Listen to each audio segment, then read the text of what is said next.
Assalamualaikum warahmatullahi wabarakatuh.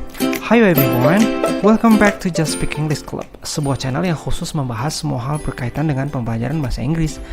And on this occasion, we are going to talk about discussion text. But before that, please hit the subscribe and like buttons ya. Okay, so what is discussion text? Discussion is a process of finding common ground between two different thoughts, views, or opinions. It is a kind of genre used to present at least two points of view about an issue. Maksudnya gimana ya? Oke, jadi gini. Kalian tuh pasti pernah diskusi kan tentang sesuatu bareng teman-teman kalian kan?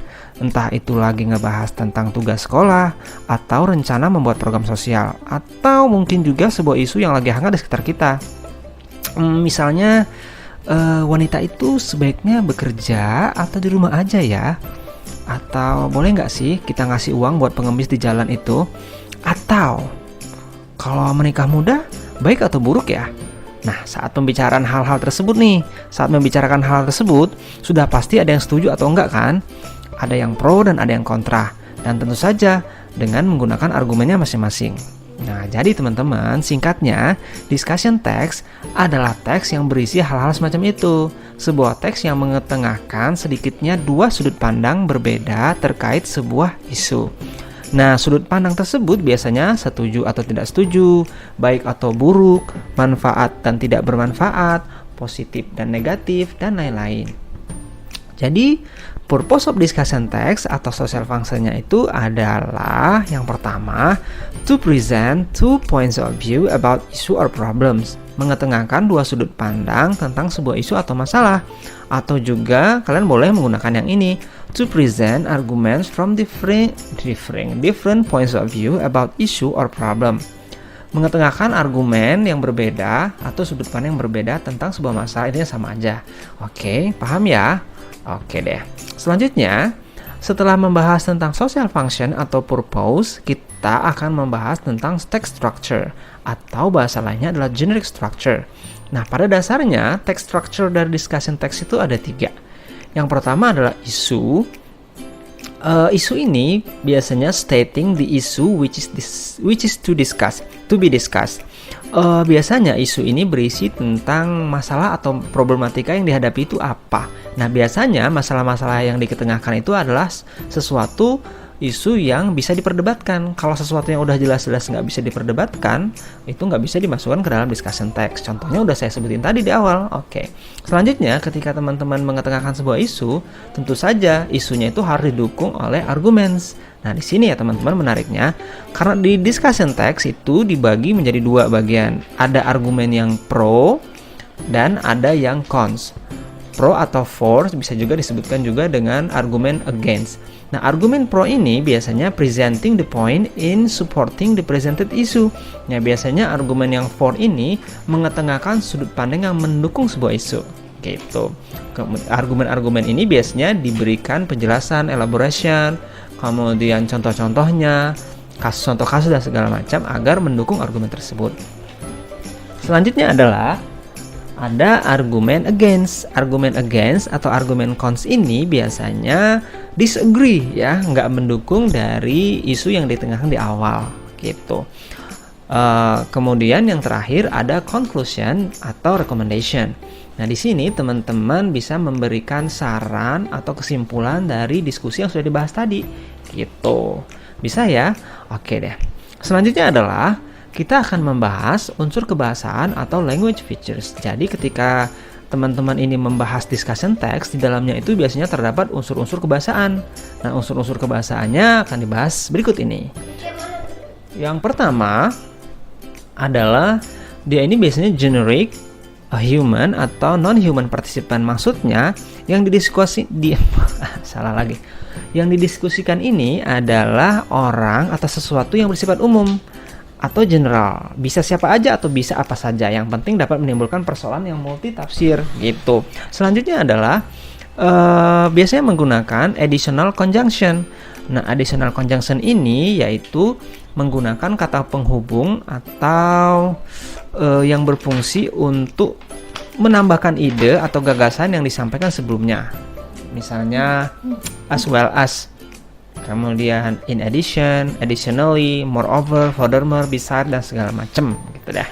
Selanjutnya adalah biasanya ada contrastive conjunction. Nah, contrastive conjunction ini konjungsi yang berguna untuk mempertentangkan antar gagasan yang satu dengan gagasan yang lainnya. Misalnya biasa menggunakan on the other hand, differently, on the contrary, dan lain-lain. Biasanya konjungsi atau kata hubung ini menghubungkan antara argumen satu, argumen for, dengan argumen against gitu. Penghubungnya adalah ini. Berikutnya adalah menggunakan causal conjunction. Nah, causal conjunction ini kata penghubung yang menerangkan sebab akibat dari suatu kejadian. Bisa menggunakan kata because, since, for, because of, due to, owing to, as a result, dan lain-lain. Oke, bisa ya? Oke, sip. Nah, sekarang perhatikan contoh discussion text berikut ini. Oke, judulnya adalah Cap and Tie a School Uniform. Teman-teman bisa baca sendiri ya. The students of high schools are discussing about school's new rules that they have to wear a cap and tie a school uniform. Dan di sini ada 1, 2, 3, 4, ada 4 paragraf ya, ada 4 paragraf dan kita akan membahas menganalisanya satu persatu, mulai dari membahas generic structure-nya, membahas tentang artinya dan unsur kebahasaannya.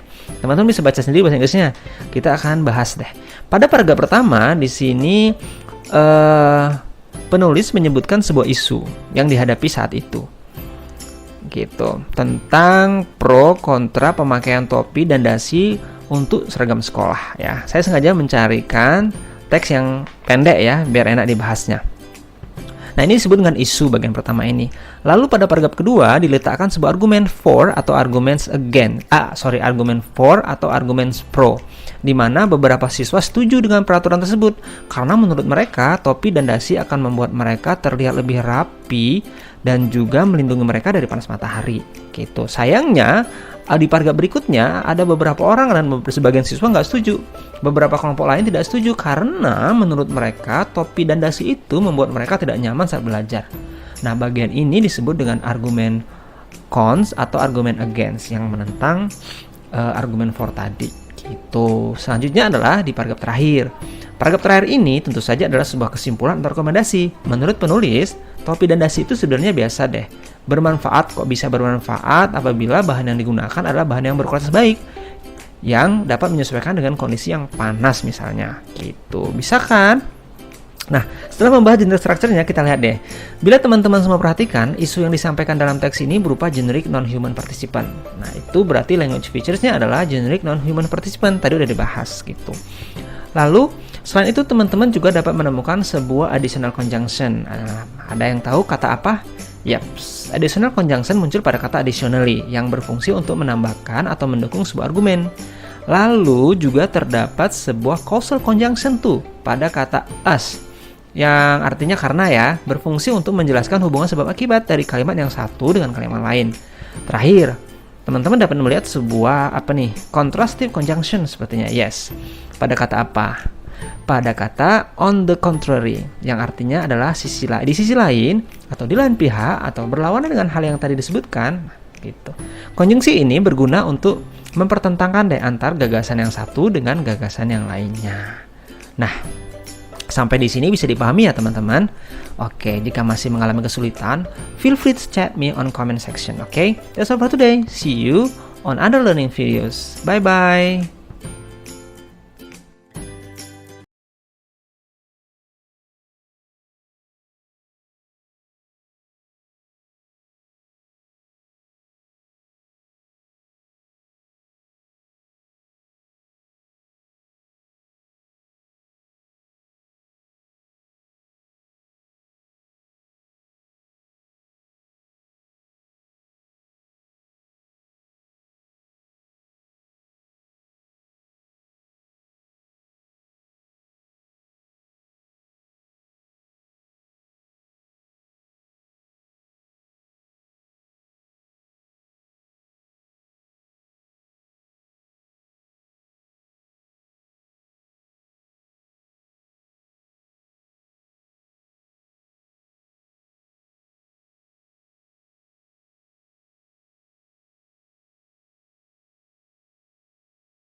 Just checking. Can everyone hear me?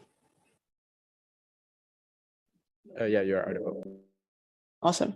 Hello, everyone. Welcome to the Grand Finals SDC 2022. We have two amazing teams that have made it to the Grand Finals. They are DKI Jakarta in proposition, consisting of Callista Fidelia Jupiter, Kathleen Setiawan, and Sira Anindya Alicia. And on opposition, we have Bali, Nimade Davina Giftanding Kumara, Nikadek Nadia Duita Cahyaningrum, and Komang Artika Pratnya Paramita. Congratulations to both teams personally.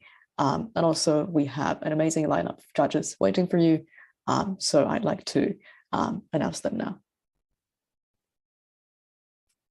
First is Anisha Anastasia from Nusa Tenggara Barat.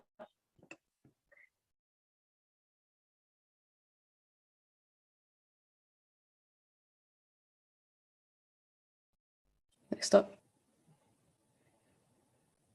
Jen, read the... Okay. First is Anisha Anastasia from Nusa Tenggara Barat, champion of NUDC 2021, ranking judge of Debat Open 2022, Grand Final judge of NUDC 2022, invited judge of AER 2022, DBE Genre NTV 2022, and also most recently was Presnas contingent for Belgrade WDC 2022.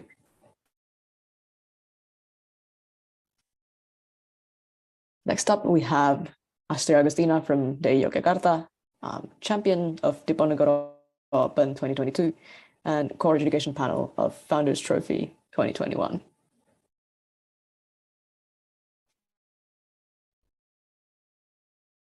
Next up, we have Felicia Evelyn Salim from Kalimantan Selatan, EFL runner-up and top 10 best EFL speakers from Hanoi UADC 2019, core adjudication panel of JOFET 2019, quarterfinalist of UT Mara Open 2018, top 10 best speakers and quarterfinalist of NUDC 2018, grand finalist and top 10 best speaker of Pajajaran Debate Open 2018, and delegates of Cape Town WDC 2019.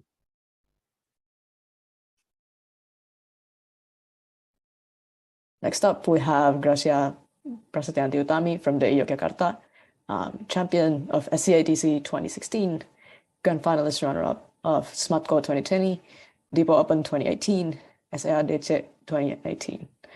Also semi-finalist of English Parade 2020, JDF Open 2020, top 10 best speaker of JOVET 2018, SARDC 2018, Debat Open 2018, EPID 2020, Argumentum Agents 2020, core education panel of ICOM 2018, JDF Open 2019, KDM Dictive 5 2019, and invited judge of many tournaments including NUDC from 2019 to 2020, JOVED from 2020 to 2021, IVED, UDC, WIDO, Argumentum Australs.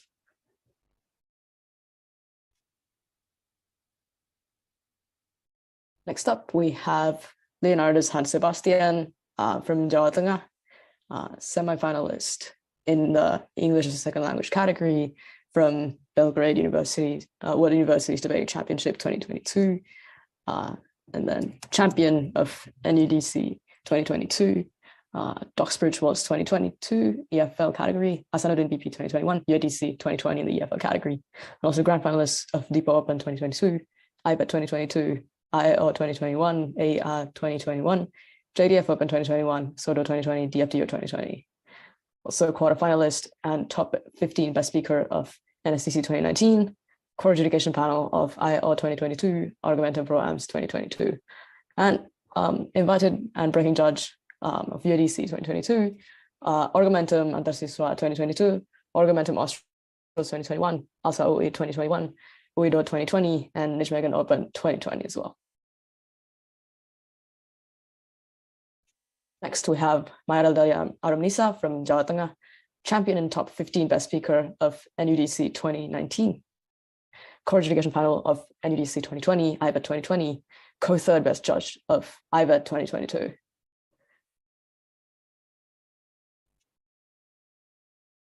Next up, we have Manda Bagaskara from Lampung, invited and grand final judge of World School Debate Open 2022, TOC WSDC Asia 2022, Breaking judge at UADC, Red Dot Open, Asia Online Debating Championship, Asia World Schools Debate Open, Taylor's Debate Open, all from 2022. Novice Grand Finalist of Melbourne Mini 2020, Open Semi-Finalist of NUDC 2021 and AER 2020, Core Education Panel of SOBET 2022, first runner-up of Sumatra Idea 2020, LoveCom 2020. Next up, we have Retno Anjari Dian Sintawulandari from DE Yogyakarta, breaking judge at UADC 2022, EFL Grand Finalist at ABP 2021, EFL semi-finalist of Australasians InterVarsity Debate Championship 2021, Core Education Panel of KDMI 2021, 2022, LDBE 2021, MKD 2021, PRAL DBE 2022, the Pre-ABP Debate 2020, and IUP National IB 2021.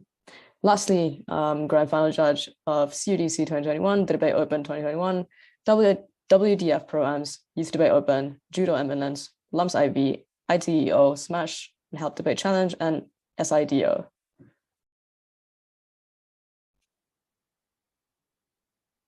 Next up, we have Rizky Akita from Kalimantan Timur, first runner-up and top 10 best speaker at Depot Open 2021, breaking adjudicators at NUDC 2020 and 2021, also invited adjudicator at NSDC 2021.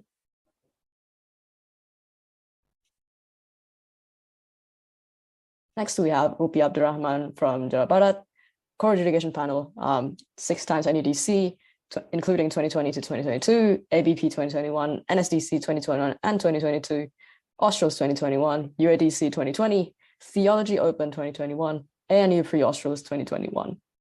Also Open Grand Finals judge at WSDC 2021, EUDC 2021, Australs 2020 and 2021, UADC 3 times, including in 2020 and 2022, LSE Open 2021, Princeton IB 2021, Trinity Open 2021, and EADC 2020.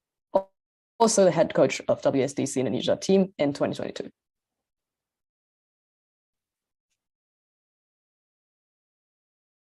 Next up, we have the Grand Final chair, which is Kak Randy Utomo from Sulawesi Tengah. Also a great line of achievements, champion and second overall best speaker in the 11th Foreman Lahore Debate Open 2021 in Pakistan, bronze Grand Finalist and 4th best EFL speaker at Nijmegen Debate Open 2020 in Netherlands, breaking judge at Eurasian Schools Debating Championship 2022 and Western Spring Debate Tournament 2022 in Canada, overall best judge at Pajajaran Open 2021, Core Adjudication Panel at ALSA 2021, IVAT 2022, Purpose UPH 2022, Argumentum Pro-Ams 2022, BDRT 2021, IDEO 2021, Argumentum Open and IDEA. Also co-second runner-up and top 15 best speaker of NSDC 2014. Virtual round of applause for all the judges. Yeah. So the team debating in the finals is, as I mentioned before, DKI Jakarta in proposition and Bali in opposition. I bet everyone is up and looking forward for a good debate. So yeah.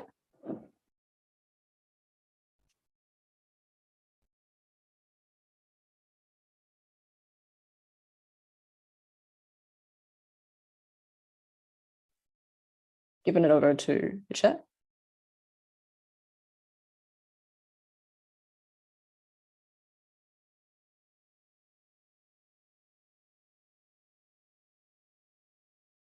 Okay, seems like everyone will be here in a minute. So sit tight and it'll be an amazing debate. Thank you, everyone.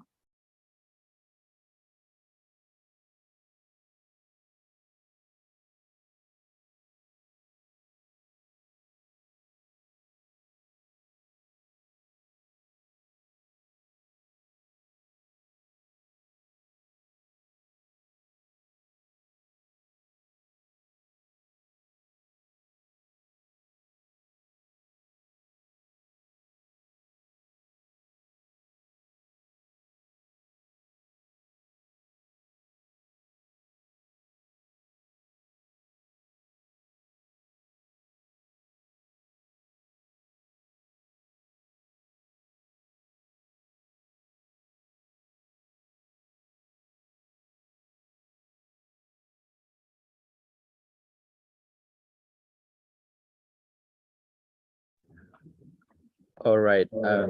So since the time for the case building is up, first of all, congratulations for all the team. In proposition, representing the capital city of Indonesia, Team Jakarta. And in opposition, representing the wonderful island of Indonesia, Team Bali. All right. So several announcements before we start the grand final round of NSDC 2022. First of all, the time. Obviously, I do encourage you to have your own timer, and I'm gonna help you as well to put the timestamp on the chat. However, if I forgot, that will be referred to your own stopwatch. Number two, don't forget to mention your PA preference, and for all the debaters, don't forget to respect the PA preference mentioned by the speaker. Last but not least, I understand that this is the grand final round, a bit tense, but please make the debate to be as equitable as possible. So yeah, I think we are good to go. All the speakers are complete. Without any further ado, I'd like to welcome to open the debate, the first proposition here.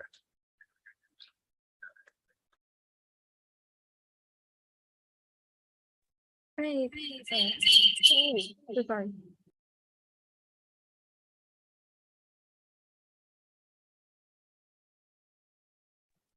Hi, sorry. Am I audible and visible? Yep, you're audible and visible. This is a noise. My gender pronouns are she, her. My POI preferences are just verbally unmuting because I will not check chat. Right. I'll start my speech in 3, 2, 1. In a socio-political climate where there are multitudes of voices that want to be listened to, where people forget that we are one society, we think it is especially important to champion developing a good communal identity that all of us can feel represented by. Let's first crystallize what's happening in the status quo. We think that socio-political discourses in status quo include things like discourses and discussions around cultures, educations, where there are many opinions, many issues needing to be addressed, many people that want to be heard. Their issues are not unimportant, but with so many voices that want the stage in order to further their cause and their personal agenda more, there's a growing individualism that makes it so people in the status quo have less regard of their own communal identity and the people that they surround themselves with, right? We think then that what good communal identity looks like is an identity that every community has, that everyone can feel like they are, a sense of community, an identity that you are a part of. We think that opposition side of the House will prioritize fulfillment of individual rights, which looks like rights to choice and agency, like in liberal feminism, or just general things like agency to do what you want, etc. Let's get this clear, panels. We still want individual rights, right? Because it won't literally be a dictatorship on our side of the House. People will always have individual rights generally anyway, but what we want is to prioritize developing communal identity then. So what is actually the likelihood of this good communal identity being formed, and what does it look like? We think on our side of the House, developing good communal identity looks like communities like religion, nations, etc., with certain varying values or historic goals that makes up their identity. So how do we achieve this then? By prioritizing, for example, group work in school curriculums early on in people's lives, promoting the idea that you should build or find a community first and foremost for every single interest or every single identity that you have, your principles, etc. We think that this will naturally happen, but when you put the incentive, as humans are innately social creatures who do want to conglomerate, but in the status quo, these people are mostly held back because of narratives like extreme individualism and capitalism, especially in an era where the internet and after the pandemic has made it so people are less connected and more focused on themselves and their survival, right? So what is our burden then? If we can prove how it's principally in line with the purpose of socio-political discourse to ensure people's happiness, to address social and political problems, and if this will benefit or harm people in socio-political discussions more, we win this debate. Firstly, then, on principle justification. So when should you prioritize communal identity, panels? We think that you extremely need communal identity in such a selfish and individualistic age, right? two things here. We think that there is inherent narrative of selfishness. People are not evil, no, but they are pragmatic. And we live in a society that amplifies this with narratives such as capitalism, massive individualism, pushed by social movements like feminism, LGBTQ+, etc. We think inherently and innately humans are selfish individuals who prioritize their own selves and their survival in nature, right? And all this capitalism, etc., does, all this competition that makes that basically tells you you have to be good at school, you have to be the #1 ranking in order to survive in our society. All this does is push people away from communities and makes them very focused on their own selves, right? Secondly, we think that communal identity is a part of a human's social needs. Humans need people and communities, right? Humans are social beings. We think exactly because communities have become increasingly deprioritized in status quo, we are at a time where people feel the most alone and lonely in their lives. Look at what happened after the pandemic or during the pandemic, how people were literally suffering in quarantine alone in their homes, not being able to go out and interact with actual people. Notice how this characterization is not contradictory. A human can have a moderate amount of selfishness and and sense of self-preservation amplified by status quo narratives, but they also want company and identity, which is exactly what we need the most right now, right? So why don't we need to push for individual rights then? Exactly because there is no urgency. Humans are already selfish in nature. There's inherent narratives of selfishness in the socio-political climate right now that we already characterized. Therefore, all we're doing is neutralizing this narrative by using these by developing this communal identity to make sure that all humans feel connected, etc. Right? Before we move on to direct harms, any POIs? 3, 2, 1.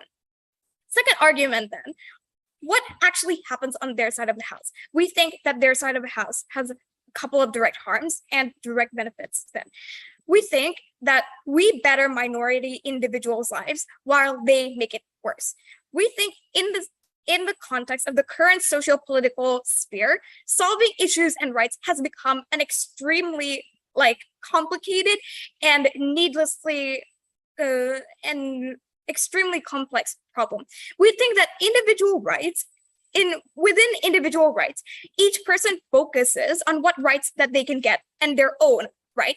So in minority groups, it is especially important because there are lots of people with different urgencies. A feminist wants to have sexual liberation, and a gay man wants to legalize gay marriage. A Black person wants to stop racial profiling, etc.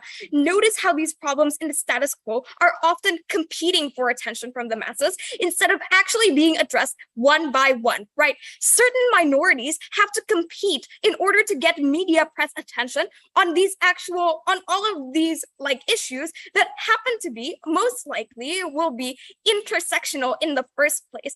For all of these reasons, we cannot simply champion individual rights without developing a good communal identity. Minority groups are so oppressed that they need strength in numbers. Because of this intersectionality, minority groups should then develop good communal identities with their own inherent values, etc., so that they can push back, they can then prioritize what they actually need without having to compete with each other, without having to raise one movement and push down the other. Secondly, we think that on our side of the house, people have a better sense of happiness because having a sense of identity, especially between minorities who have been left out their entire lives, feeling like the other in their societies, we provide a sense of belonging that a lot of their problems are shared, that there is intersectionality, that they have people fighting with them to solve these problems. Sure, some problems are individual and perhaps not covered in the community, but this sense of shared fighting, sympathy, problems, etc. would outweigh that, especially since it's their biggest problem is probably not getting attention from the media, not being catered to, etc. We think that they have similar interests, and therefore, if you develop a good communal sense of identity on our side of the house, these people will find it easier to mobilize their own social movements and create actual structural change, right? Comparatively then, when there's little to no communal identity, like on opposition side of the house, perhaps you advocate for your right to one thing, you get it, but then there's no satisfaction. You still feel alone. You notice another problem. This cycle repeats. These problems are continuously competing for people's attention. For all of those reasons, you must protect minority voices. You must propose. All right. Thank you so much for the first proposition for the fine speech. To open the case of team opposition, first up.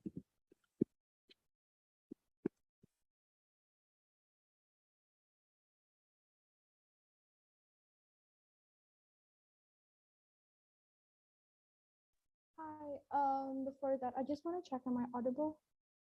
Yep, you're audible. Okay. My teammate said that my voice isn't clear. Is it better now? Yeah, it's better. No, Okay, before I start my speech, I just would like to express Bali's gratitude towards our coaches. I present you Kak Kusha and Kak Chacha here. We love you so much. Also, not to forget all of the previous lineup of Bali's delegate, especially Kak Dipta and then Abel, who give us the emotional support and help us training. Okay, POI preferences, you can just unmute yourself, but please don't spam me because I cannot, because I'm scared like the judges cannot hear me clearly. Okay. I'm going to start my speech in 3, 2, 1. We don't think relatability will happen in your side of the house exactly because regardless everyone have the same community background. In the end of the day, that doesn't mean they have same issues onto the specific issues exactly because right now they have different types of life. sorry. Can you like fix your microphone and increase the volume? Oh, Yeah. okay. I'm so sorry. Because it's not really audible here. Okay. Okay, I'm going to start my speech in 3, 2. Sorry, I forgot to open my docs. In 3, 2, 1. It's so scary for me to think that our proposition brings the best case scenario in your side of the house, right? Just because you actually have one identity and one background, that doesn't mean your problem is the same, right? They expect like in the end of the day, people will have people will have the same mindset, people will have the same issues, and they said in that community they can fix it, right? No, because we will prove to you in opposition why that won't happen in my first part of my speech, right? I'm going to talk about two things. I'm going to talk about two things in my speech, right? Firstly, why then the communal why why in your side of the house in proposition like developing good communal identity isn't really crucial. But secondly, I'm going to prove to you the efficiency and why it is really urgent to fulfill the individual's right. Okay, let's move on to 2 points of setup, right? Firstly, what do we support in opposition? We believe we support the fulfillment of individuals' right to pursue social political discourse, right? This means we will focus on specific struggles regardless of our background, right? Now, what does this look like, right? Let's check on proposition first. I think in social political discourse, what matters is something that actually inspired us to talk, right? But if actually communal identity is valued, especially in proposition, they will actually meet and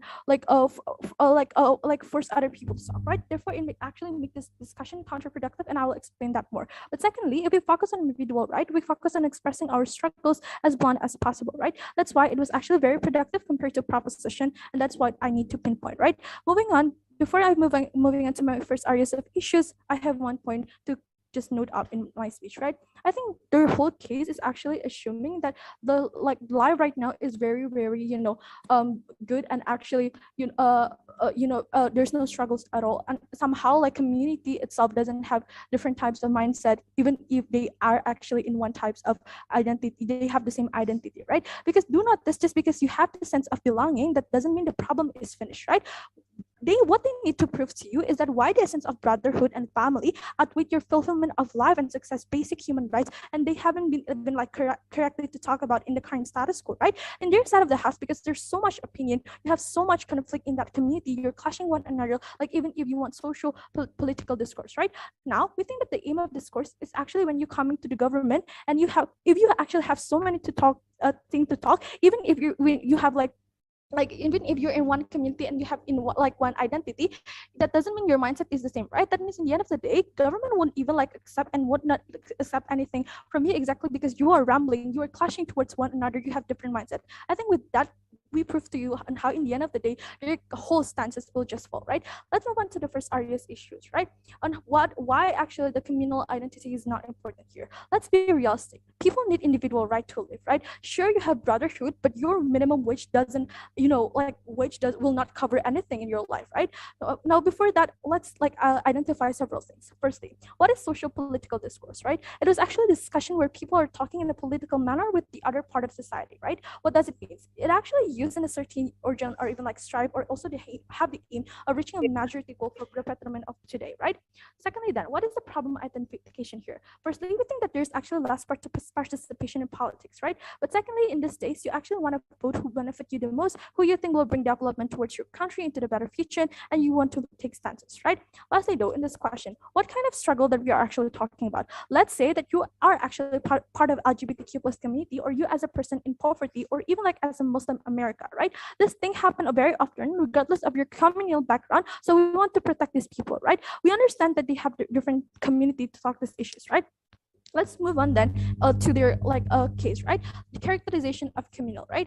It will be most likely going to be your family, relative, people who have the same ethnics, where the social political discourse really matter is actually the lower class, lower minority groups, right? This is because for far too long they are the one who they're the one who have more problems, and they need to give more participation than the rich who have less detrimental problems because they have less platform, also power making, like them not having like any urgency to make their voice louder because they are actually hurt anyways, right? But why do this dynamic is very harmful in your side of the house? We say 2 points here, right?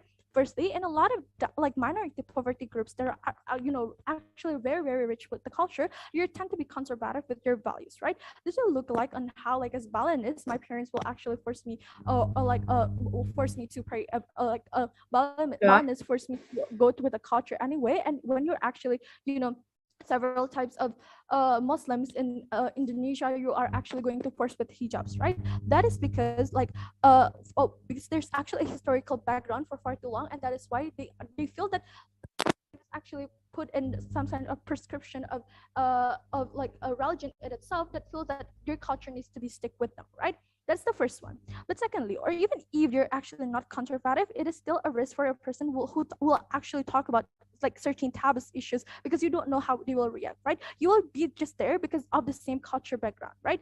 What is the manifestation? We say there are several points here. Firstly, this will make people will hold themselves back about certain social political issues because they're scared and they don't want to make them wrong. Like they don't want to like trigger other people and actually trigger other people to be mad or what, right? Because when you are different, you are oppressed, right? This will look like on how if for example you are actually several types of Muslim and then you are identified as you like as identified as part of like LGBTQ plus community, and then your mom is a conservative, that exactly because of the background, even if you actually talk like that, your mom will be mad with you, right? That is what will happen in a proposition, right?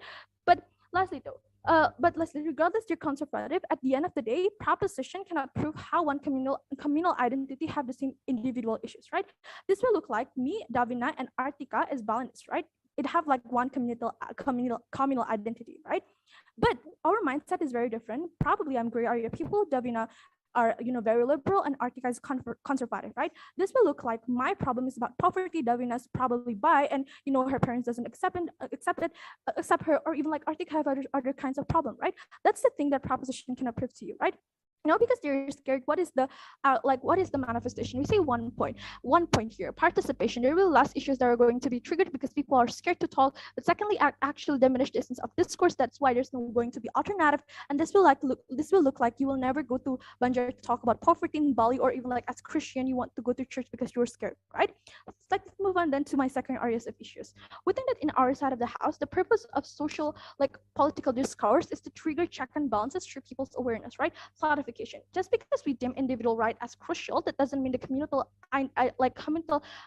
identity is going to be forgotten, right? This is not backlashing with our points, because to fulfill individuals' right, you need to find allies, right, who have the same mindset. As in, for example, like if I want to talk about gay right, I'm not only talking with the people who are part of LGBTQ plus community, but also to the others, right?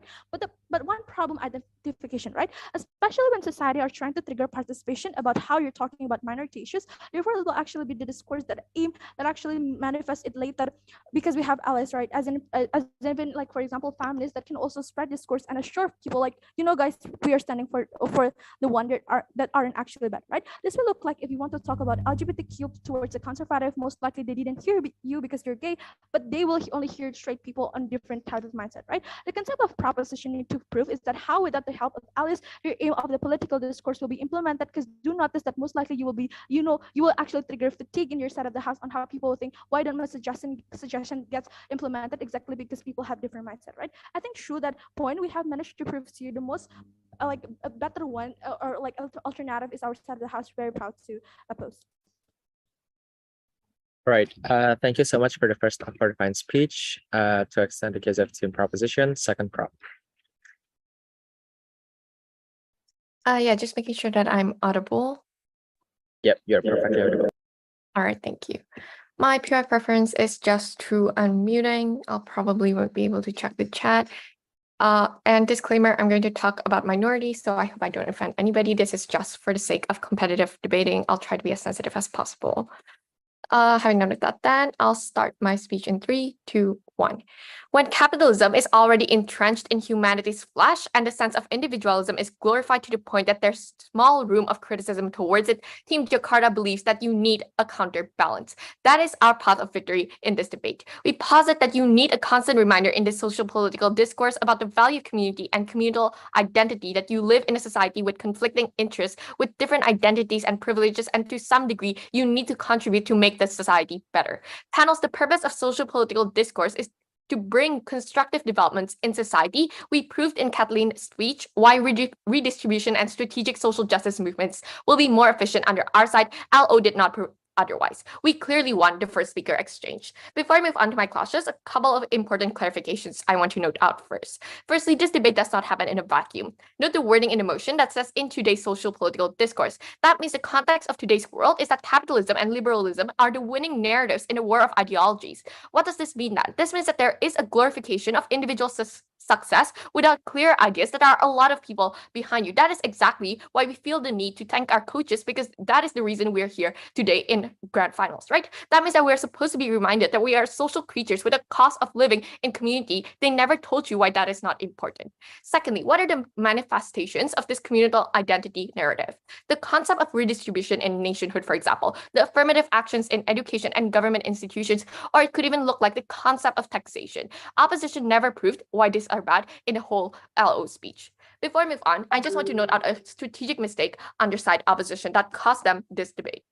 Since the get-go, it is clear that Bali does not understand their own burden. Panels, let me crystallize this for you then. Their burden is to push a narrative that individualism is better than community. Their only response to Kathleen's speech is just because everybody has a sense of belonging, therefore the problem is gone. Look, that does not explain anything about their case. Secondly, let's just point out how extreme they are here. LO told you that they want to protect LGBT communities, and also religions under our side will suddenly be forced. That is extreme. Of course, any cap will not push us to support such extreme situations, right?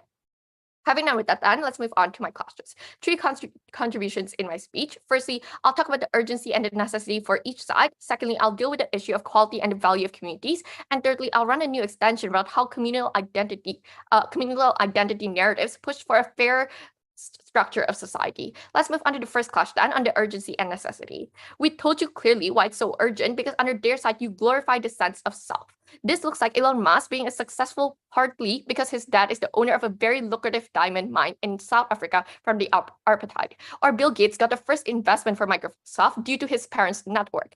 Opposition might say, oh, but some people already criticize them and that they are put under scrutiny. But panels note that this is a preemptive to them. We can see that some activists are criticizing them. However, let's be very clear. The winning narrative in popular culture and general public is how heroic they are because they're successful and self-made. Look at the growing cult of personality personality, which is based on individual sense. Well, actually, if you read about the story of Tesla and Microsoft, there are so many engineers that contribute so much to their success. Our side is preferably much better because you expose that people are not actually alone, that their successes are not contingent just on them, that there are people behind them. Now, second issue under discussion, I just want to talk about redistribution and why efficient redistribution is exclusive under our side. Why, if there's a push of communal identity, i.e. religion, etc., it is far more preferable. What is the exclusive benefit under our side then? There is solidarity and the sense of belonging within the individuals that does not exist under opposition. They can't just say, oh, your parents won't accept your identity. Look, obviously, we don't want to support extreme cases either, but we don't think that would happen otherwise. Obviously, this sense of communal identity is not going to overshadow your natural sense of survival, where you're able to take yourself out of any situation that is actually more harmful than you at the end. So let's crystallize the comparative for you panels.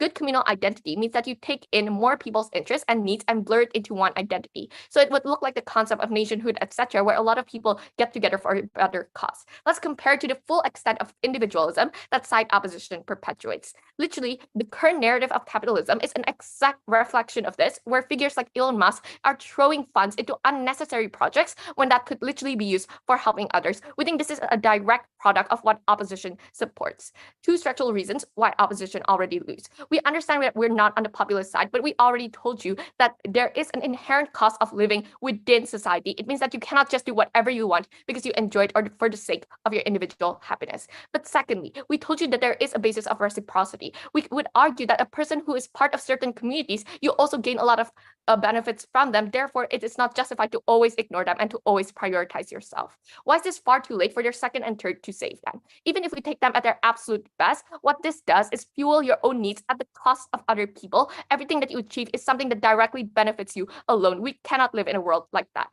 Let's move on to the second question on the quality of communities.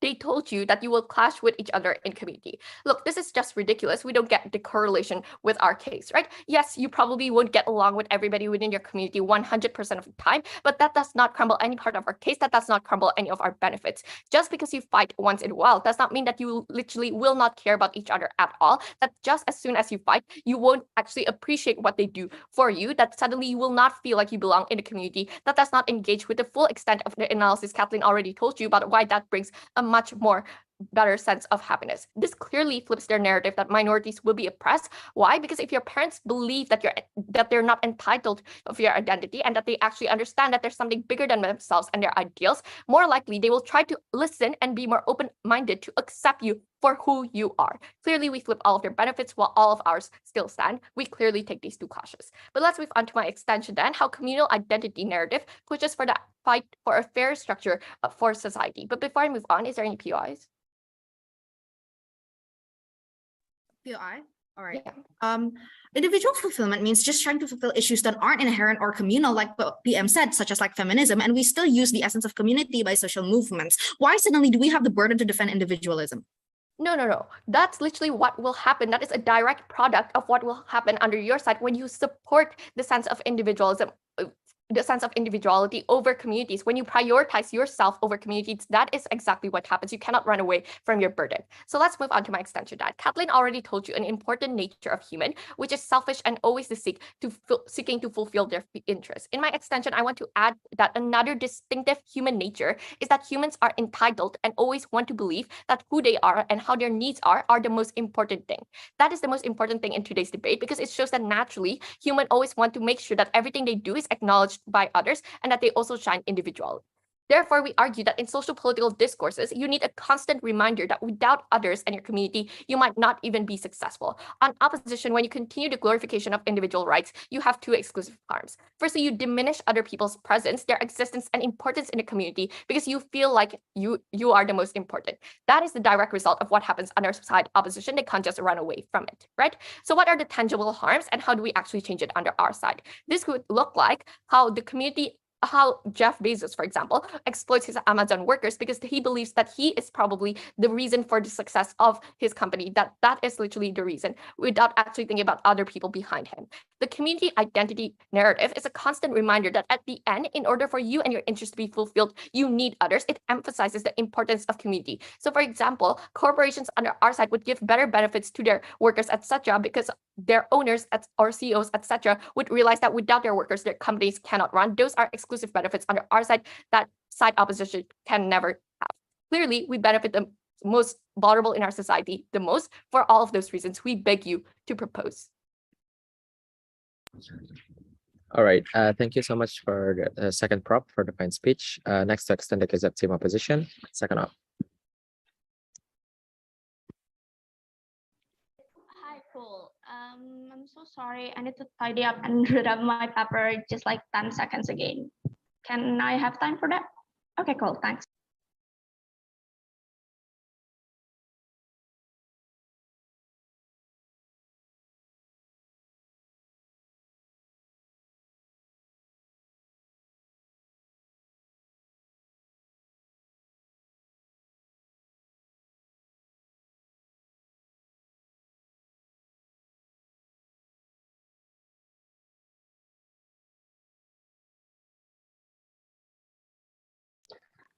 Okay. Am I audible enough with this kind of position? Yeah, you are. My POI method will be verbally, gender pronunciation no limit. But before I start my speech, since this is grand final, which is the last round of NSDC 2022, I want to thankful everyone that involved in the practice of this, especially Kak Kusha and Kak Chacha, all people or the support system that support my role foster moods, right? Okay. I'm setting up my timer. Starting my speech in 3, 2, 1.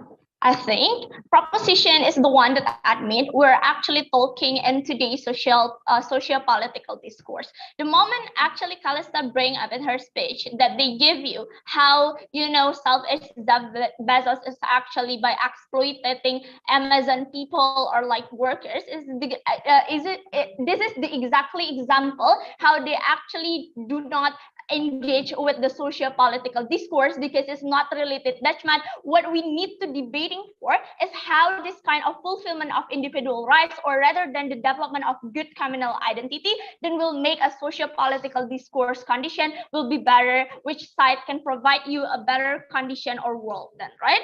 Secondly, then, before I'm moving on, then I'm going to point out one point why a proposition set of the House already lose in the first place. Kathleen said that communal made by culture, religion, but then how then Calista come up to the debate and why then the debate making it unfair for opposition side of the House by saying it is community that we are hating. We don't understand the unstable point here and the definition here. It's unfair if you credit proposition in this point so much.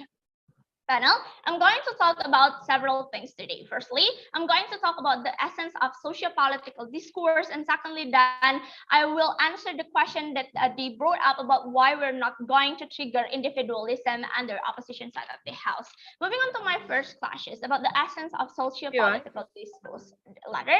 Firstly, we need to characterize what is the differentiation, or like what is not the differentiation. What is actually socio-political discourse? Is the condition where you are do discussion with a lot of people to make up or like making some like quote unquote musyawarah mufakat condition before you go to wider discussion. For example, you go to council department in Indonesia that call as DPR, for example. You need to have a strike stances from a lot of people that actually involved in this discoursement, for example, right? That is the exactly condition where this kind of socio-political discourse is actually you need to fulfilling the individual rights rather than the communal. First things to be answered then about the communal identity will be then easier to be listened by people, or will effectively work in this socio-political discourse. Props say to you because they have a stances. They are working in the bigger they are working actually in the majority, so it is easier for another people to listen to what they need. In the same time, how Kathleen actually told you, this kind of condition is the one and only way to protect minority, or at least better mechanism to protect minority. I will respond why then this condition will not exist then. The essence of socio-political discourse, like what I've been talking for, is actually having the same stances before then you go to wider discussion. It's very impossible for you to have a different stances to the other. Firstly, because you have to make it the same, you need to fix up the social political issue. For example, that's why you need to have a straight and strong stances, not backlashing to each other, right? The moment they say this communal identity is actually but realize them, very sorry. The communal identity is actually specializing majority voice rather than the minority. Why? Because this kind of minority actually having maybe like a very, very different problem from this kind of majority. The moment proposition say to you, it will protect the minority, they fail. Because this majority will not then listen to you. Because communal identity just help this majority that have the same perception with you. So the aim for you to protect this minority, since they are actually engaging and become, some communal identity, will not work anyway. Since in the first place, you are actually not well listening to this minority. That's why the condition where they say to you communal identity will be effective then for this minority will not be happen. Meanwhile, comparatively, on the opposition side, we let individual right to raise up their voice, raise up the problem and struggles that they have in their self itself. Why it is better then? Because actually this kind of minority, because actually we will create a balance between this kind of condition. Since there is no majority, people will try to listen to each other's voices and start to searching for quote unquote jalan tengah for this kind of condition. So each kind of problem, for example, having a better solution or suggestion to be solved out. That's why this kind of individual right will be then better, because we made a balance in this in the condition or in our world. That's why you cannot credit this kind of point. Before I'm moving on, I'll take a few on.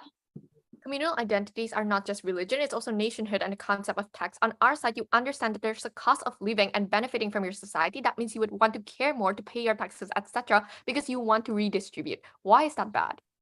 I think it is exactly because your first speaker already brought up a principle to us and saying this communal identity actually having the same background, ethnic, religion, etc. And the moment you're come up to this debate, you're wider the gap. You're asking the limitation that of your first speakers already made in the first place. Moving on to my second question, then, why we're not going to trigger individualism and the opposition side of the house? We think that Kalista is actually playing in such an extreme situation. How they try to push the burden, we need to prove to you why then we need to defend individualism. Clearly, they didn't hear in Nadia's speech, right? Why suddenly in the end of the day, fulfillment of individual rights creates individualism. Will not create individualism. We think because the moment you want to fulfill your individual rights, you will also work together with the other people. This will look like, for example, you are a man who are part of LGBTQ, for example, right? Then you are trying to create a discourse with people who doesn't have different identity rights, which most probably more than one people, or like even in a better condition, it is come up in terms or like in form of group, right? That was why we know it's still how to work together with one another. We understand how a movement works. We understand we're not going to fix the issue if we're being individualism under this word. The manifestation is actually simple. We're value working together by actually making our individual problem is actually solved also, not just focusing on the majority. Note this up. If we find and implement social discourse based on our current struggles are in day-to-day life, they are most likely get efficient result and alternative. This is the benefits in our side. That means the most likely government here us, because they understand we are in a one sound, we have more strong power to then push this kind of burden to the government. Comparatively, in their side of the house, exactly because of the clashing comment because of the differences, then this kind of condition will not be fulfilled. Then rather than in opposition side of the house, we promote you alternative that make a better world proud to be opposition. Right. Thank you, second up, for the fine speech. Next, I'd like to welcome the third proposition. Hear her. Hi everyone. Oh, whoop. My POI preference would just be through verbally unmuting, and all right. So I'll be starting my speech in 3, 2, 1. Panels. This debate is about prioritization. I think both sides agree about creating a socio-political climate where people, everyone in the world, have a better life, but there are always going to be trade-offs. When you look at the underprivileged, the one whose voice is always skipped over, who always face hate throughout their lives, cut off at any turn, what do they want? How are we to get represented, to be considered by people who look over at them? This is inherent as humans, as social beings. This is part of communal identity. This is what they get on our side of the house, where people would prioritize the greater good and the feeling of belonging. We think that somehow opposition feel that fighting for individual rights, individual fighting for their own rights can solve these problems, especially for minorities, compared to a group that cares about you, that you have a sense of belonging and that you feel represented. So proud to propose. All right. Let's clearly clarify first what communal identities look like and how it manifests. Bali can't just accuse us to make the debate unfair for them when they cannot rebut Callista.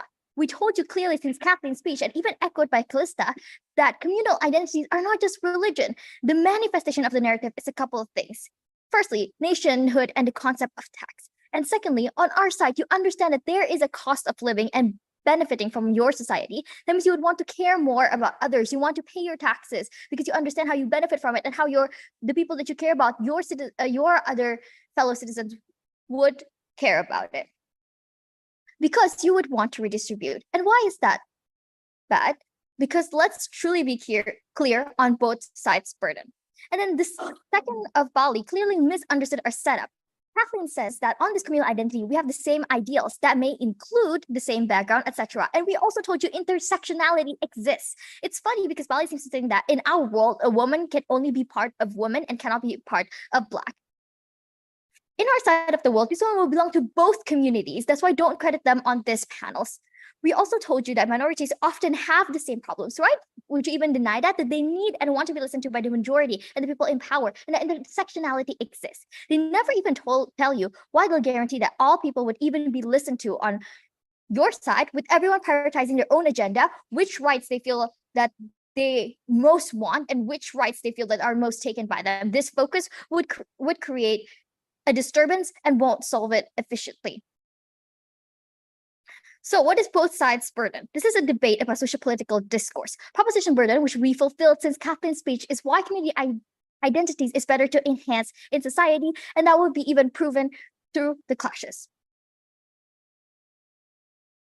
Oh, and I would just like to rebut quickly on social-political discourse. Yes, we agree with Artika. It's about like, it could be like strikes, protests, etc. But why is it more important? Why would it be more effective in a community? Because can you imagine if a protest fights for 10 different issues? Well, let's say like a feminism strike, but each woman have different rights they feel like they are the most like taken away from them, right? So one would probably be fighting for the right of abortion. One would fight for the right to not face microaggression. One is about furthering women in the tech world. Yes, it might be nuanced, but with anything we solve, probably not, because there's too much focus. Everything is so different. So they're talking about efficiency is actually false, and it would be so much lower on their side of the house. They might say like, oh, people would work together, but we think that it would still not be full force, because you're going to be you'll be firstly prioritizing the one that you actually face yourself, or the one that is like the most burden to you. And we think this will show a different prioritization. Okay, so going on to my class, but before that, NAPOIs.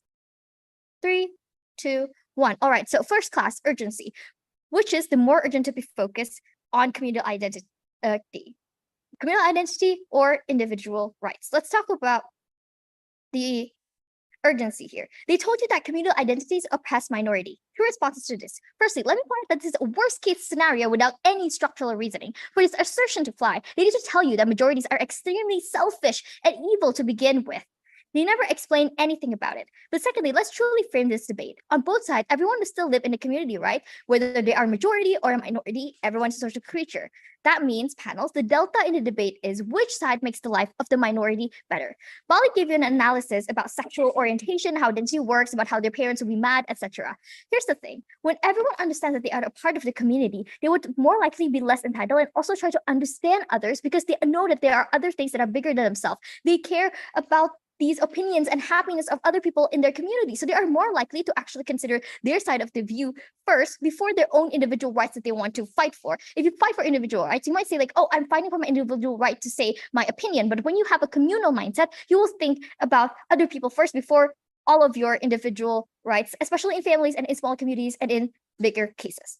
Second response to this, the voices of the minorities on their side of the house are the one that is crowded out because so no one cares about each other at all. The moment you produce an idea in this majority's head that no one matters but them, that is where you silence minorities. Because even if you tell the minorities on their side to speak up, they still easily get silent and sidelined by the majority. Why? Because on their side of the house, then these people, the one that already have a good life, etc., they would probably fight for their rights as well that they feel that they don't have. For example, they might fight for the right to keep all of the money that they get from their hard work, right? While there's poor people who will be complaining about microaggression or complaining about how this capital is unjustly acquired. Which one would the government listen to when both of these sides is extremely loud and all fighting for their own right? Probably the one that has the most power, right? Which will be the privilege or the majority. And that is why on their side of the house, minorities would be much, much more oppressed. And then let's talk about their claim on how proposition cannot solve the problem because all of them have different problems. Problem will be solved if it's different, etc. They say that on our side of the house, because of offending others, you will reduce varying socio-political discourse. We flip this and say that this is worsened on their side of the house, right? Because exactly when you champion your own rights and think it's more important, you push other people down with your ideology. If you talk about your experience but talk about religious trauma on their side, you end up competing. And if your issue is seen as less important, you have the pressure to not to talk about it. At worst, these are asymmetrical at least, but we think that this won't actually happen on our side of the house because when you're a part of community, people feel a sense of reciprocity. Okay, I'll take your POI. I think I already explained to you, this will not trigger individualism with a lot of likelihood. Why then it suddenly doesn't work? Well, because you told people to fight for their individual rights. Yes. Now let's talk about what is the main like status quo that's going on right now. It is liberalism. It is capitalism, where people are thought to fight for themselves, that you can do anything to get what you want. In the status quo right now, you know what is reducing? The care for other people, the consideration for other people. People are just thinking about myself. What can I do to get more rich? What can I do to forward themselves? And that is why we don't need a narrative to push people to fight more for their individual rights. That is inherent for people because they will care about themselves more than other people, right? That's why we need the counterbalance of this narrative. One narrative over here about individual rights is progressing more and more, while one about caring about others as a community, as a social being is reducing, right? That means one has to be prioritized, and what it is, it will be the one that is reducing. Therefore, it's the communal identity. We are on the side that protects the most vulnerable, which is the minorities, and we actually gave them a chance to speak up, to feel a belonging, to feel represented as a part of the human being who needs the social interaction and this feeling. We are so proud to propose. Thank you. All right. Thank you so much for the third proposition for the fine speech. Next, I'd like to welcome the third op. All right, can I have 10 seconds to tidy up my speech?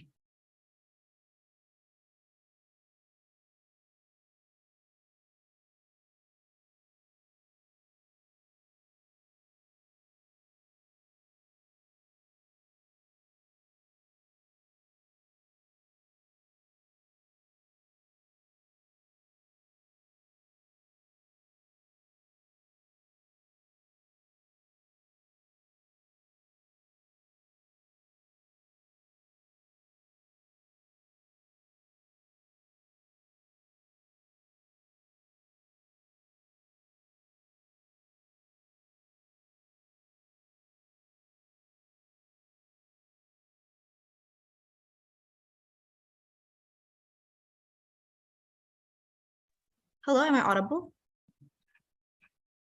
Yeah, you are audible. Cool. Okay, let's not waste time.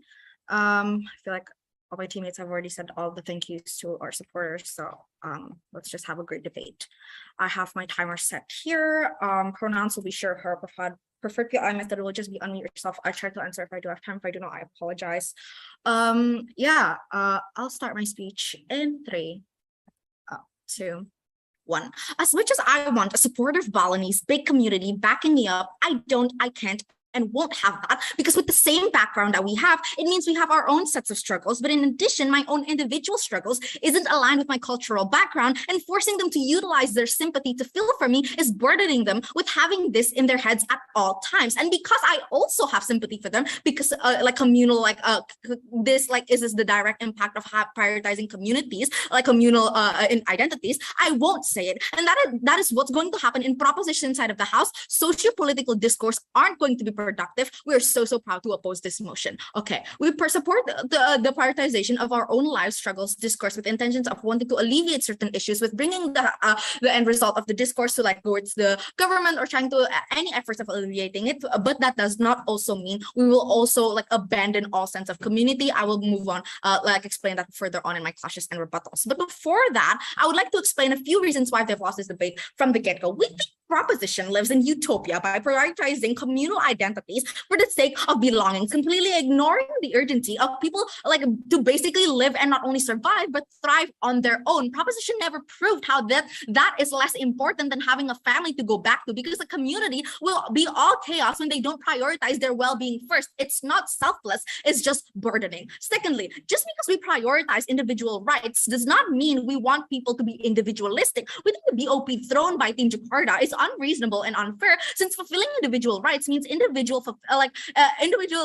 fulfillment means just trying to fulfill issues that aren't inherent or communal, like what PM said, feminism. And we'll still use the essence of community, like the existence of social movements. Why suddenly do we have the burden to defend individualism? They set this debate very unfairly. It's not the direct product, because on either side, we will have social discourse in the end of the day, meaning indirectly, we will still have communities, or at least groups, to talk and have discourse to. It's just now how it was created. Is it because of the background of relatability of I experience the same things, or is it because I think the same things as you, have the same mindset, the concept of allies, and etc. Proposition missed the definition. Callista cannot just come into the debate and change the definition that your PM said about communal identities made based on culture and religion. Please do not stay in your stance. Later, I will go engage with your new mechanism brought by the DPM. I think the debate became so confusing when they started blending their communal arguments, like how they started with, I will stay with this community with various opinions, and this only which kind of fulfills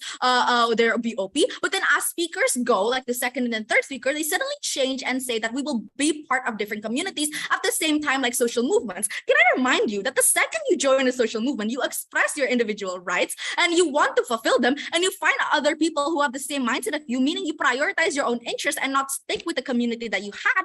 Thank you so much for supporting our side and backlashing your own points. We really appreciate it. So is communal inherent or inherent in your side of the House? Where do you draw the line, Jakarta? Your comparative keeps changing. It's logically prior to our mechanism that has been presented by Nadia. Now, moving on to my clashes and rebuttals, who will have better participation of social political discourse that is going to be productive and not proposition side of the House, which is something that is a never-ending cycle of venting, basically. Okay, first, they state that PM came into the debate and saying that the essence of socio-political discourse with prioritizing communal identities is to have the essence of belonging. The thing is it that crucial? And do we as opposition really not have a community because we prioritize individual rights? First of all, you are assuming that these communal groups are going to always be supportive and always going to be sympathetic, just like how you assume how all families will always be a good support system. Not going to happen. This is a 50-50 chance. They cannot prove that it's arbitrary. Secondly, a communal identity proposition said will help people for issues. They will have the essence of sympathy to not judge each other. If we take a step back, this socio-political discourse discourse that happens in their side of the house, it's starting to sound like venting and not actually discussing to get an end result. But what is socio-political discourse? Panel, I think it needs to be reminded that the activity in either side of the debate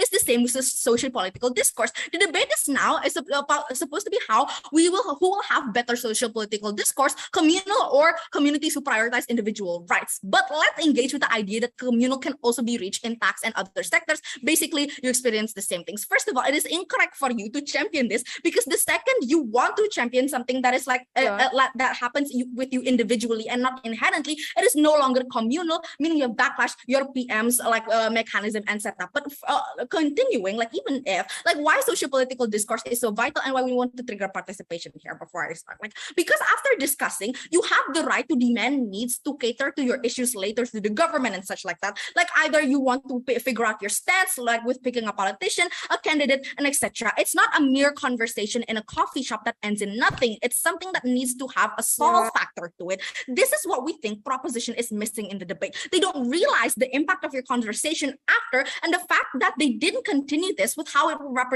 present itself in governmental system, how they will be a functioning person in society later, proves how their discourse ends with nothing. But let's say they want to go and use their discourse and bring it to the government. What they don't have is the concept of allies, that they have not responded at all to Nadia's speech. So the difference here about prioritizing individual rights is when you prioritize your issues, and instead of trying to find someone to relate to and trying to vent to as a form of social political discourse, you find someone who think the same way as you, who think that this is how we should solve it, rather than I want to dwell in this issue for a long time and I want to just vent and let all of my emotions out. Because if per se, like, let's say I as a woman realize that the equal pay isn't, like, we don't have equal pay yet, so I will find other people who think the same way, regardless what their gender is, as long as they have the same mindset. This is what prioritizing individual fulfillment of rights means. We have allies, like people who, regardless of their gender, might not be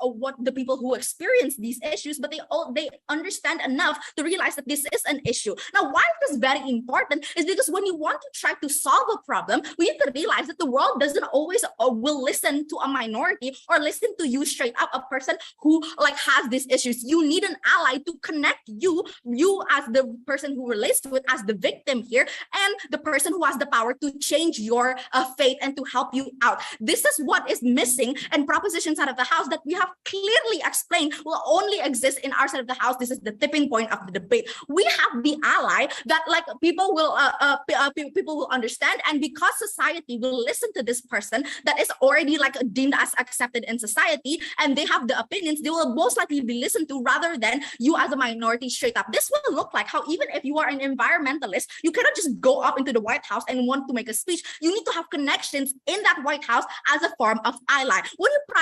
I would like to also say, when you prioritize yourself, you push others, that argument of a proposition. The thing is, who will you push? You don't have an urgency to dunk on others when you want to value yourself, because you don't have the need to interact with people with other values, because you don't feel the need to have a relationship and make people believe in your values with different and have a community. So no, this will not happen in our side of the house, and in your side of the house, it's not inherent for you to prioritize your basic individual interests, because when you don't teach them to do so, and the second you value communities, they become people pleasers or people persuaders. Either or, it is very, very dangerous. People will instead because to keep their benefit of keeping a family and brotherhood and a place that's safe for anyone to vent, you cannot you cannot prioritize or be selfish in how they describe it to prioritize your individual interests. And with all these reasons, we're so proud to oppose this motion. Thank you. All right. Thank you so much. The third opposition speaker for the fine speech. That is all for the substantive speeches. Now let's moving on to the reply here. Hi, I just want to check, am I audible? Yeah, you are. Okay.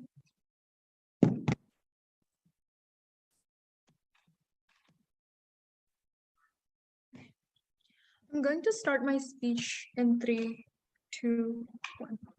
It's so scary on how propositions support a world where people are not just going to value your voice exactly because you have different mindset with each other, and that is why discourse would happen anyway because your opinion is clashing. No one will want to listen, right? We think that in opposition, the most important and most urgency thing that we need to do is the fulfillment of right itself. Very proud to be opposition, right? 3 points on reasons why do they lose. Before that, I just want to point out, I think in this debate, there's going to be one big of issues, right? Which sides create a better discourse. But after that, I'm going to put an additional point on the concept of allies, right? Let's move on 3 reasons on why they lose, right?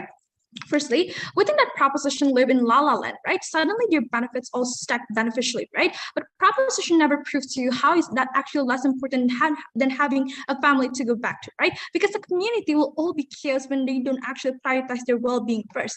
Secondly, we think that proposition missed their definition. College that cannot just come into the debate and change the definition that your PM said about communal identity is made based on culture and religion, right? Please stay in your stance and doesn't change it because it's unfair. Lastly, I think the debate became so confusing when they start blending the communal arguments like what Davina have told you, because PM came with like, will I stay with the community with various opinions, and there's only which kind of fulfills their BOP, but as speakers go, they suddenly change and will be part of different communicate at the same time like social movement, right? We don't understand what their stance is. It is actually very, very confusing, very proud to oppose, right?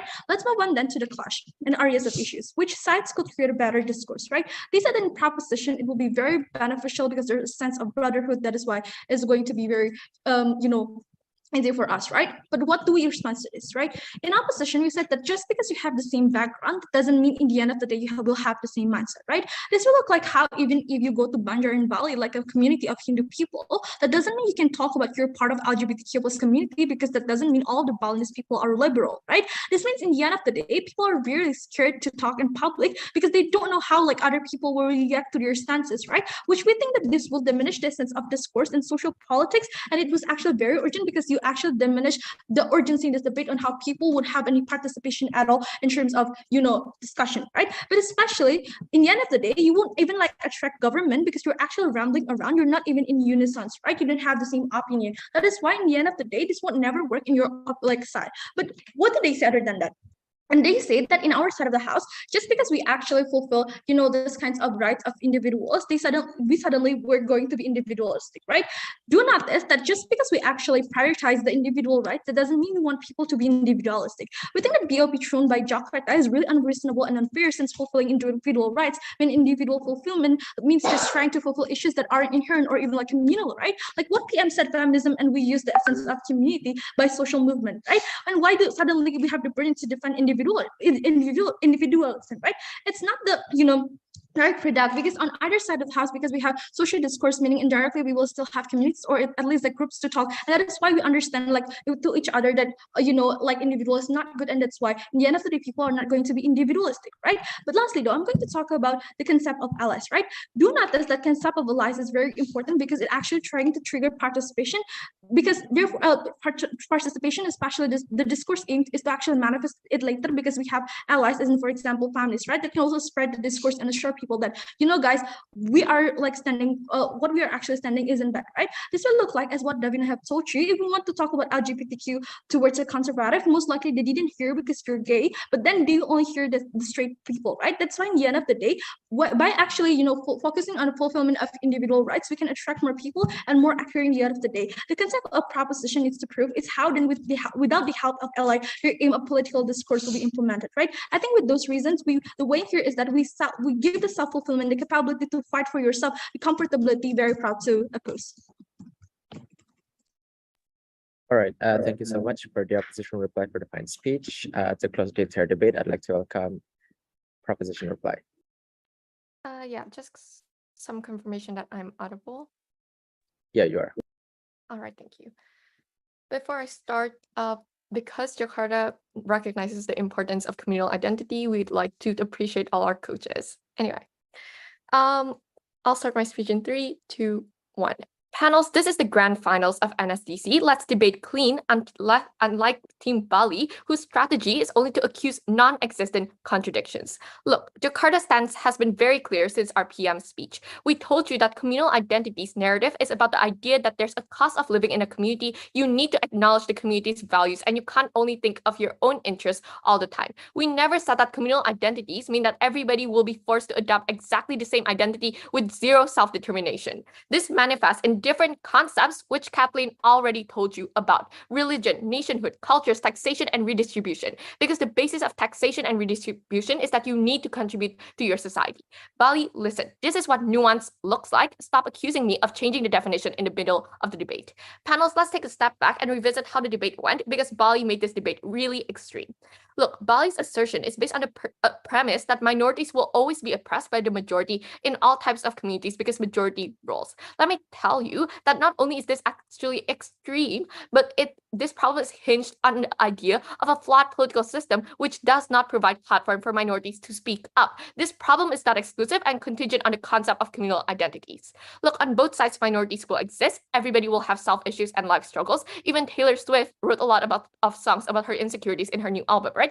That means Bali's case about how individuals will have struggles is not even exclusive. The deadlock breaker and weighing here is which side is more likely to make individuals have better sympathy and empathy towards others, because at the end of the day, everybody on both sides will live in a community. Before my clashes, two major fatal strategic flaws that cost Bali this round.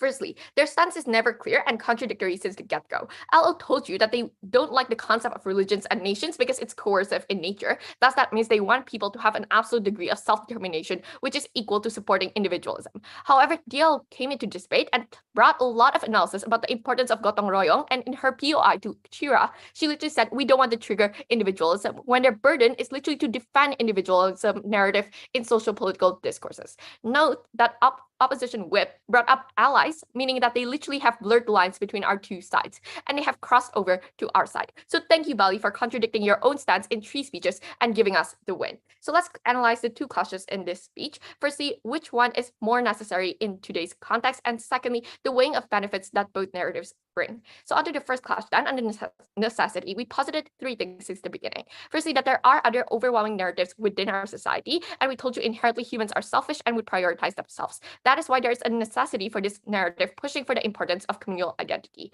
Secondly, we told you about the inherent cost of living in society and that there is a reciprocal obligation. Let's analyze what they actually told you, right? I just firstly want to kick out the very new material in reply on discourse, because that's more likely to happen on our side when you value others around you rather than thinking you're the most important. We already preempted this from the beginning. But what they told you consistently in 3 speeches is that, oh, it's so urgent for minorities to get them accepted. Firstly, we already told you that this is very extreme and a horrible burden to push under us. Secondly, that most individuals have a sense of survival. And thirdly, we already flipped this. If your parents believe that you're not entitled to your own identity and that they actually understand that there's something bigger than themselves and their ideals, they're more likely to actually accept you, because under side opposition, they literally think that they're the best and most important being in the world, right? So why did we actually win this clash then? Our case is far more nuanced than what they have ever engaged with to the end of this debate. Clearly, we take the first clash. Now onto the second clash then, on the weighing of benefits. Judges, why should we win this clash? We told you 3 things since the beginning. Firstly, that good communal identity means that you take in more people's interests and needs and blur it into one identity. We told you that this is better for redistribution and for minorities. Secondly, people will have better access of happiness under our side. And thirdly, this pushes for a fight for a fair structure in our society. What they told you was very late in WHIP about how you have to cater to your needs. We already preempted this. We told you obviously it's not going to be extreme. You're not going to ignore yourself, because humans have self-preservation and we're inherently selfish. So all of our benefits still fly. Our benefits have been very clear from the beginning rather than all stacked in WHIP. We clearly take this debate. We're so proud to stand on proposition. All right. Thank you so much. That indicates the end of this debate. Thank you so much for a very interesting debate, regardless of the result. We think that both of the teams have shown their best performance in National School Debating Championship 2022. So yeah, congratulations for both of the teams for that. Yeah, I guess that is all. Giving it back to the organizing committee.